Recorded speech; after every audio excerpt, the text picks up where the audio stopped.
Le journal du Tour. Avec Bérangère Bond. Bonjour Bérangère. Bonjour Émeric. Et vous êtes à Morzine-Avoria, d'où le peloton repart ce matin pour la 9e étape, direction Saint-Jean-de-Maurienne. Grosse étape de montagne pour un peloton qui s'est reposé hier. Oui, c'était pas du luxe, hein. Évidemment, tout le monde est allé rouler un peu. Lance Armstrong est carrément monté au col de Jouplane. Ça en dit long d'ailleurs sur son envie de ne pas abandonner le Tour, malgré sa grosse défaillance de dimanche. Alors la sortie d'entraînement, Guillaume Garrigue à Europe 1 est allé la suivre avec l'équipe B-Box Bouygues Télécom, celle des deux champions de France, Thomas Voeckler et Nicolas Vaugondi, le champion du contre-la-montre, qui avait ensuite un programme très chargé. Pièce pour ceux qui veulent, repos dans la chambre, télévision, massage et repos, le mot d'ordre c'est repos. Ouais. Quand on coupe comme ça les efforts d'un coup, le lendemain on ne sait jamais si on va être d'attaque, si on va être à reposer ou peut-être trop reposé. Des fois trop reposé, après le lendemain, comme on dit, on décolle plus.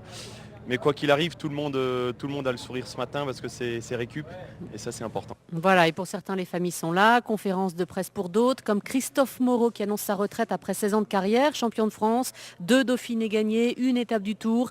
Également, bien sûr, les aveux de dopage en 98 chez Festina. Moreau, au bord des larmes hier, qui disait vouloir s'arrêter à temps.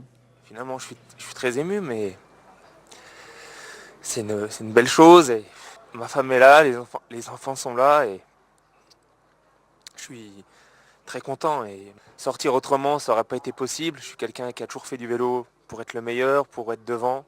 Et Armstrong hier a vécu la pire des journées de toute sa carrière, de tous ses Tours de France. Je ne dis pas que je ne vais pas chuter d'ici la fin du Tour, mais j'aurais pas aimé et je ne veux pas arriver sur une catastrophe pour prendre une décision. Voilà, Christophe Moreau qui jure en tout cas qu'il ne sera pas directeur sportif. Les conférences de presse côté espagnol, c'était assez festif, hein, Bérangère. Oui, Contador arrive avec le maillot des champions du monde de foot que lui a offert son copain Iniesta, le buteur de dimanche. Et tous les journalistes espagnols entonnent le campeón, écoutez. Voilà, c'est plutôt inhabituel.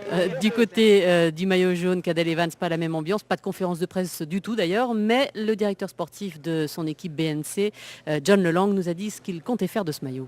Nous, on n'a pas une stratégie de dire, voilà, on va à tout prix défendre, on verra. On verra au jour le jour, on verra en fonction des échappées, on verra par rapport à qui se trouve à l'avant. Je pense que nous, notre objectif, il est toujours pareil, c'est le podium à Paris et si possible d'en éliminer jour après jour. Voilà, Evans possède 20 secondes d'avance sur Andy Schleck ce matin et 1,01 sur Contador. Laurent Fignon, sur le roadbook du jour, je vois Colombière, Aravis, Saisie, Madeleine. Qui doit prendre la course en main aujourd'hui ? Logiquement, le maillot jaune a été tenu par des responsabilités qui sont écrites nulle part, hein, bien sûr, mais pas tenu par le prestige de ce maillot à prendre la course en main. C'est lui le mieux placé, c'est lui qui doit défendre. Cadel Evans. Cadel Evans, avec son équipe BMC. Puis voilà, si jamais ça se passe mal, si jamais son équipe n'est pas au niveau, eh bien évidemment derrière la responsabilité incombe au favori du Tour, qui est bien évidemment l'équipe Astana à travers Contador. Schleck. Schleck a montré évidemment qu'il était très fort, mais il est encore que pour l'instant, je dirais, ce favori outsider. Il n'a pas de raison de travailler. Évidemment, si ça se passait très mal dans les deux équipes que j'ai citées, Astana, BMC d'abord, puis Astana, c'est à son tour après, évidemment. Si les prévisions météo sont justes, ils auront vent de face aujourd'hui. Ça risque de diminuer la bataille, on va dire. Ça, ils vont saisir le prétexte, c'est évident. Oui, de toute façon, la vallée entre les Aravis et puis la Madeleine, c'est tout souvent une vallée de face. Mais c'est pas une vallée qui est propice aux attaques, de toute façon.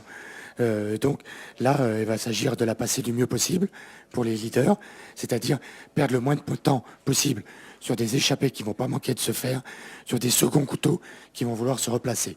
C'est la difficulté majeure de cette vallée qui sera vent de face, qui va embêter tout le monde, oui. Mais ça, c'est la course. Merci Laurent. Et le maillot du meilleur grimpeur est toujours sur les épaules de Jérôme Pinault, un peu courbaturé comme Cadel Evans d'ailleurs par la chute de dimanche matin. Je ne suis pas épuisé, heureusement. Si j'étais épuisé, ça serait inquiétant. Je suis fatigué, comme tous les coureurs. J'ai peur d'être vraiment courbaturé demain, mais bon, c'est la vie, c'est comme ça. J'ai pris d'autres chutes, je me suis relevé. L'an dernier, j'ai fait tout le tour sur une jambe et cette année, ça ira. On va voir les gens compétents et ce sera reparti pour un tour mardi. Voilà, Jérôme Pinault avec Loïs Ledu. Bérangère, on termine avec le fou rire du jour. Et ce matin, Jean-René Bernaudot, patron de l'équipe B-Box Bouygues Télécom, mais on est ici en 82 lorsqu'il était coureur. Il y avait un Alsacien, c'est René Bittinger, qui était tombé sur les fesses et qui est remonté sans nous prévenir. Il a accompagné une échappée, je pense. Et c'est ça qui nous a fait rire, parce qu'il avait 2 gros ronds sur les fesses, il ne s'est pas plaint.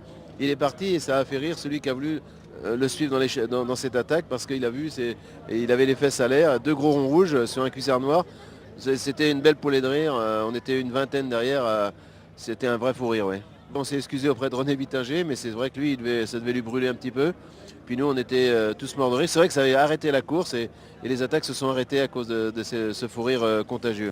Les petites histoires du Tour au témoignage européen de Guillaume Garrigue. Et l'étape part à 11h30 de Morzine, à suivre dans Europe Midi avec Guillaume Garrigue et Laurent Fignon. Et puis toutes les demi-heures sur Europe 1 cet après-midi. L'arrivée vers 17h15 sur Europe 1. Et ce soir, le Club Tour de 20h à 21h. Merci beaucoup Bérangère. Bonne route, à demain.